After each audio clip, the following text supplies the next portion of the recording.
जय श्री राधे कृष्णा मित्रों। आज हम श्रीमद् भागवत गीता अध्याय 7 का श्लोक क्रमांक 15 को सुनेंगे। क्या कभी आपने सोचा है क्यों कुछ लोग भक्ति से दूर भागते हैं जबकि उनके पास ज्ञान और बुद्धि भी होती है। भगवद गीता का यह श्लोक इस रहस्य को खोलता है। श्लोक है, न माम दुष्कृत्यो नो मूढ़ा प्रबध्यन्ते नराधमा माययापहृत ज्ञाना आसुरम भावमाश्रिता। इस भगवान श्री कृष्ण अर्जुन से कहते हैं, कुछ लोग ऐसे होते हैं जो कभी मेरे शरण में नहीं आते। लेकिन क्यों? क्योंकि वे दुष्कृतिना होते हैं, अर्थात ऐसे लोग जो अपने जीवन में गलत कर्म करते रहते हैं। जब मनुष्य बार बार अधर्म और पाप में फंसता है तब उसका मन सत्य का स्वीकार नहीं कर पाता। मूढ़ा यानी अज्ञान से ढके हुए लोग, जिन्हें केवल संसार की चमक दिखाई देती है लेकिन ईश्वर का सत्य नहीं।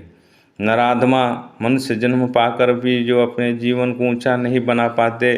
भगवान ने मनुष्य को विवेक दिया, भक्ति का अवसर दिया, लेकिन जो व्यक्ति इस अवसर को केवल अहंकार, लोभ और स्वार्थ में गंवा देता है वह धीरे धीरे ईश्वर से दूर हो जाता है।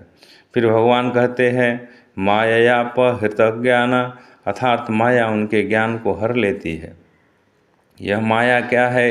यही अहंकार, यही लालच, यही क्रोध, जो मनुष्य को यह भ्रम दे देता है कि मैं ही सब कुछ हूँ। और जब मनुष्य इस भ्रम में जीने लगता है तब वह आसुरी भाव को अपना लेता है। आसुरी स्वभाव का अर्थ केवल राक्षस होना नहीं है, बल्कि वह हर विचार आसुरी है जो मनुष्य को ईश्वर से दूर करे, दूसरों से घृणा करवाए और केवल स्वार्थ में डुबो दे।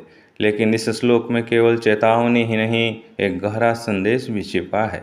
यदि माया हमें भगवान से दूर कर सकती है तो भक्ति हमें भगवान के पास भी ला सकती है।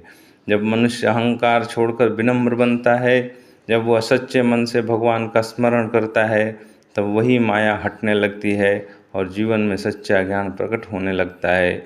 इसलिए भगवान कहते हैं, भक्ति का मार्ग केवल पूजा पाठ नहीं बल्कि अपने भीतर के अहंकार को मिटाने का मार्ग है। यदि आप भी चाहते हैं कि जीवन से अज्ञान और माया दूर हो जाए तो आज से ही भगवान का स्मरण शुरू कीजिए, क्योंकि जिस हृदय में भक्ति जागती है वहाँ अंधकार टिक नहीं सकता। जय श्री राधे कृष्णा।